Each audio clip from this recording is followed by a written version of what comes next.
technology and AI. Then I want to speak a little bit about the uses of AI, what's beginning to happen, and what is already in place, and what is just over the horizon.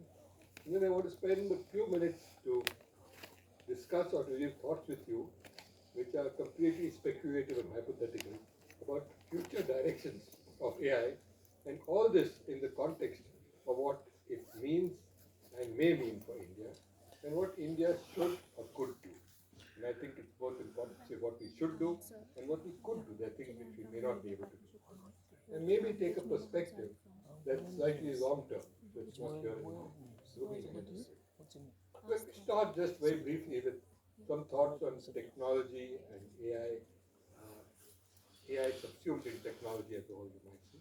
And if I look back, historically, without getting into depth of the history of it, technology has always been, in some sense, an enabler for what the human mind thinks up and wants to do. So first, it tries to do things which are convenient, make things convenient, which make life easier in many ways for us. So it takes the load off a lot of things which we want to do or which we do. So the first was drudgery, the day-to-day drudgery of doing difficult things, either manual tasks or other things which are drudgery. It sort of simplifies them. And then there is convenience, which I mentioned. And then there's efficiency. So technology enables us to do things more efficiently. And then, of course, there is a resulting productivity that enables, you might say, better wealth creation or more fruitfulness in some way. If there's not direct wealth creation, things like better health, better education, which have their own both tangible and intangible benefits. Beyond that, it begins to move into new realms, which is what makes it very interesting. So it's not just efficiency or productivity, it is very often new ideas, new products that emerge with new technology. And that is why, as the previous speaker just told you, if you look historically, and those of you are worried, I want to put this on the table first right away, worried about what AI threatens to do with regard to jobs, all the things you read about jobs being automated, jobs going away, more and more people being laid off, probably all very true in the short term.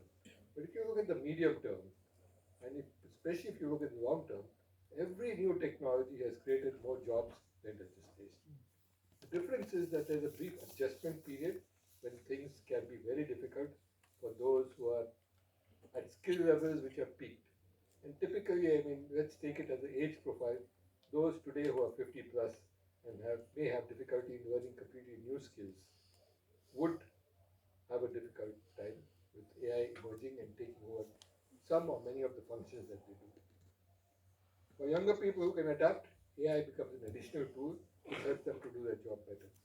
And in the course of maybe short time, and we have seen times being telescoped now, things happen quicker and faster than ever before, you would get completely new jobs. Jobs that didn't even exist or don't even exist today, which you may not even imagine. And for those of you who have been around for even 15, 20 years of your memories life, look back at things that have disappeared, the jobs that have gone. From my time, I have seen jobs which most of my younger colleagues, friends here, will not even know the name of. Things like stenographers, who, when you said something, when you dictated, they took it down in what was called shorthand and produced a typed copy to you very fast. That's disappeared, that whole profession. There used to be telephone operators who had this manual switchboard where they would pull out a cord from here and put it in there to connect a call. Just gone. So much automation. I yet remember the time when computers were first introduced in banks, and bank unions were up in arms because they said this will take away our jobs. And for a while it did seem true, and one could sympathize with them, one could empathize that jobs will go away. But look today at banks, they're among the biggest recruiters even today, with all the automation, with all the ATMs, with more and more people telling me, and some of you in this audience here might be doing that. They say, what is a bank branch? Why are you going to a bank branch? What's a branch? You do everything online. You don't have to go anywhere. You don't even have to go to the ATM because it's all digital money now. But at worst, you may go to an ATM, which is 24 by 7. So when I tell them of days when you had to go to a bank only between 10 and 2, 5 days or 6 days a week, take a token from the counter, sit and wait to see your number come up. And the biggest technological advance was that token numbers would flash on the screen. It was big technology. Otherwise, you just waited one by one as the numbers were called out. and then you went and gave it and took your money. Today, it seems unimaginable. Those kinds of changes. So lots of changes, and I don't want to go on and on about this, but you see how things transform. In AI is in the process of doing this and creating more jobs, just as automation in banks have created far more jobs in the banking sector than existed 10 years ago, 15 years ago, certainly many, many times more than existed 20 years ago. But many of these are new jobs, they're different jobs. They require different skills, different capabilities, different training. That's something to just keep in mind. We may come back to this when we talk about jobs, but I want to move to just the next part of where AI itself is already being used. You must have read a lot about AI's abilities to do all kinds of things. Many of you, I expect most of you, are active users of AI. Those of you who are doing research probably use a lot of AI and use, even ChatGPT to go and get something and fish out some research. But just a footnote as a warning: be careful about hallucinations. Cross-check the references. And some of you may have read about many cases where these have caused serious trouble. One, surprisingly, is in the area of law. And I say surprisingly because many of the lawyers have been the ones who have been the first to begin to use it. In a legal case, you need a lot of back history. So everybody looking at precedents, citing what happened in a case in 1950 or 1956, this judgment said so and so. And earlier they used to have all these assistants, the fresh graduates, who do tons of work looking at all the research and putting it out. Now you just ask a AI assistant, say, give me all the case history on this, and in few minutes, in fact, sometimes less than a minute, it's on your screen.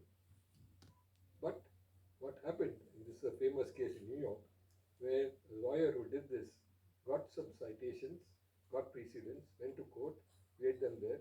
The judge was about to give a ruling when the other side, the lawyer, said, I'm uneasy about this, please give me a day to check this out and come back. The judge said, fine. He went back and checked that though the precedents quoted were from judges who had actually been on that bench, the precedents themselves didn't exist. These were cooked up by AI. Why did it do this? How did it do it? Difficult to say. Except that it figured that what was wanted was some citations that supported the case. And it just created them. It used the names of genuine judges, it gave dates, it gave references that sounded very similar. And this is a true story, it's not a made up fiction. So you can see some dangers of what AI can do. So for those of you who are doing research using any AI tools, use them by all means, but cross-check, verify, see that the references are genuine. So be a bit careful about that. Just one part of some of the dangers of AI, and I'll touch on a few of them a little later. But I think, without a doubt, and all of you who use it would probably concur, it has made things in many ways more efficient and broadened your ability to reach out for more references, more work, things that you didn't know, pick up things from somewhere else. So it has been a big and very powerful tool that enables you to do your work better than you did. There are now more and more uses that are coming up, which are way beyond what was, pulling out data from here or doing some clever data analytics. One of the great things about AI is its ability to pick different things from different areas and different fields and put them together in a pattern or recognize a pattern that emerges. So take the field that you work in. First there was just economics, then there was economics with a lot of quantitative stuff. So econometrics emerged and you built models and you did things. And then there's a whole new area of combining psychology with economics, and you had behavioral economics, saying a lot of economics is not just rationality dictated by behavior. So behavior became important, and you had economics and psychology coming together. And now you're getting more and more of these kinds of things. And what AI can help you to do and does is to combine these different things and recognize patterns.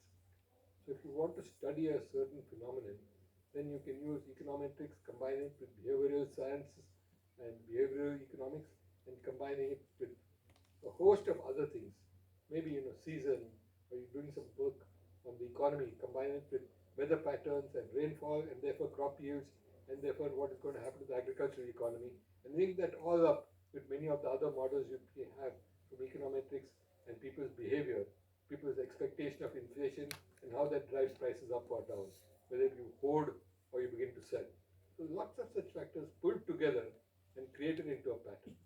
Because one of the great things about what the new kinds of software can do, and AI most prominently, is to recognize patterns and thereby to learn and look for patterns, to look for commonalities that link up a whole host of other completely diverse data points.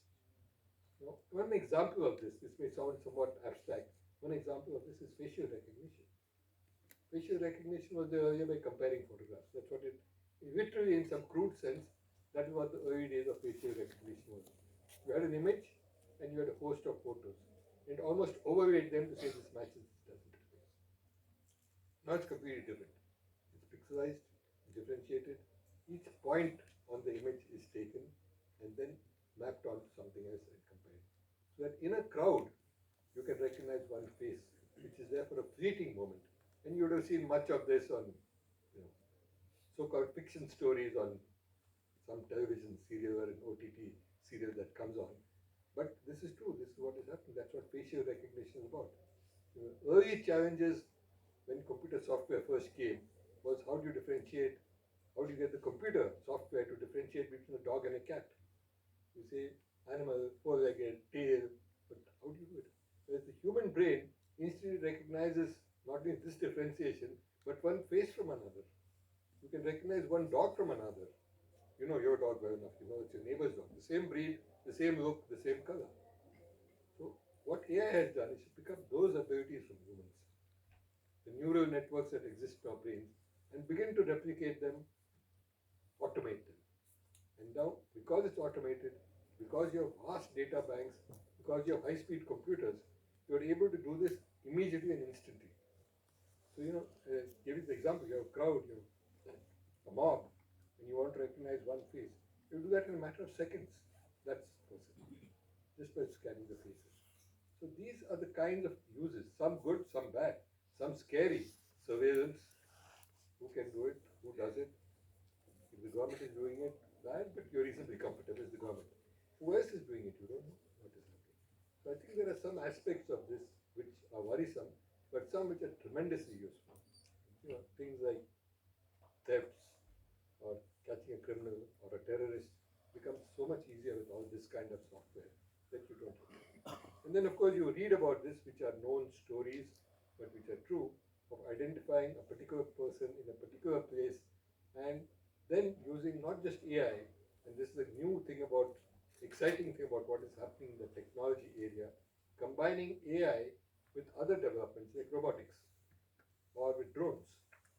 All of them use elements of technology, of AI, of computers, of electronics to combine something. So a drone can go and pick a person in somewhere thousands of miles away, identify the person, locate first, understand from other data where the person might be, look around, find out the person through a host of other collaterals, maybe a car number, maybe the company that he keeps, maybe the guards that are there, any number of other things, identify 5, 6 people, from them identify the individual, and then you can send a drone to attack and eliminate just that one individual, or photograph him or her or whatever you want. These are the kind of stories that are known to be true that are going around. Nobody will give you the actual figures and facts for obvious reasons. But these are known to be actual things that are happening today in the world. And I tell you all this as a broad idea of the capabilities of what the new technologies can do, powered by AI. So today, like you see the Intel Inside, which is the Intel chip in your computer deep in which you don't even know it's there but does everything for you. So today, you have AI inside. Everything that you look at, every device will begin to have AI embedded in it. So that it can do things which are phenomenal, things that you can't even think of or imagine today will begin to happen with AI embedded in everything. And already with AI embedded in robots, you can see that factory automation is very high. A lot of other things that are being done are just unbelievable because the kind of advances in both robotics and in AI and in electronics are combining to do great things. In future, you may add genetics or biological sciences to that will take us to a completely different domain. but I don't want to go there just now. The more concrete part of AI is what is emerging now called agentic AI. And this does something by combining a number of tasks. So take a simple example. Let's say you want to go on a short holiday. It's the weekend, and it's a 3-day weekend, so you want to go somewhere, and you look at places, and first you say, what are interesting places that you can go to? So you maybe search, identify 4 or 5, then you search and say, what is the cost of getting there? So you look at train fares, airfares, driving time. Then you say, what's it going to cost me to stay there? So you look at a whole host of hotels and compare hotel rates and see there. Then you wonder, instead of 3 days, suppose I take an extra day off. Should it be, if it's Friday, Saturday, Sunday as a weekend, should I take Thursday off or Monday off? So you go back to the hotels and say, where are the rates better? I don't know how many of you do this. I do it. Optimize. So, okay, where is the hotel rates better? Is it Thursday, Friday, Saturday?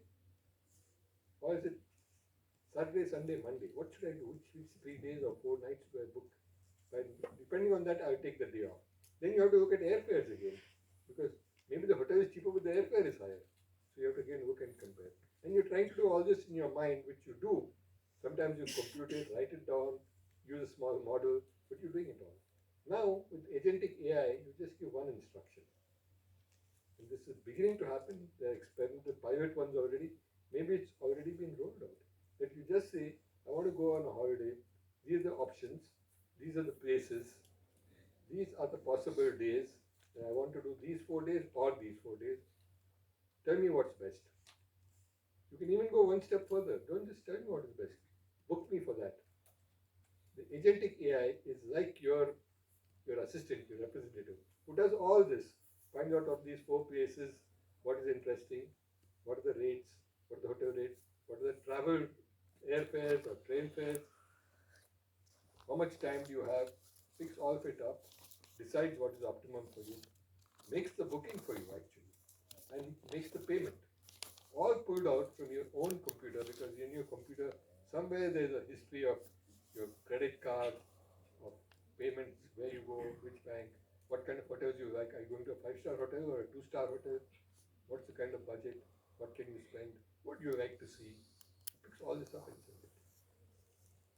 So these kinds of tasks, which is end to end, it's not just analysis, it's not just giving you what you want, it's actually doing the job for you. Truly like an assistant who's there and doing all this, but in a matter of minutes, completely done.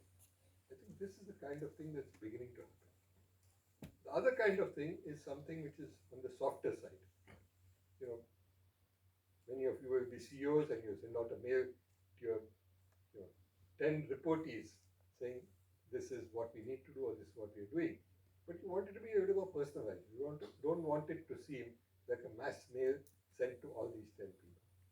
So normally you would add, not dear colleagues, you would say dear Rajan and write to him. And then you say dear so and so and write to him or her. Then you say dear so and so and write to her separately. You go through all this, but can you do something more? Now this is the kind of thing that's been already rolled out. That little note from you, which may be 5 lines, will end with a sentence saying, by the way, how's your daughter? I heard how's your daughter? She recovered. How does it do this? It picks it up from the leave application that was given last week, saying I need leave tomorrow because I have to take my daughter to the hospital. It picks that up automatically. You don't have to do anything. So you say, my God, this boss is so good. You're not only asking you something, he's empathetic and remembers that my daughter was unwell and remembers to ask me how she is, and you're thrilled. So of course, one day you realize that this is all AI driven. Yeah, what's the big deal? But this is what it can do. It can not just personalize, it can create empathy by picking your own data from somewhere else.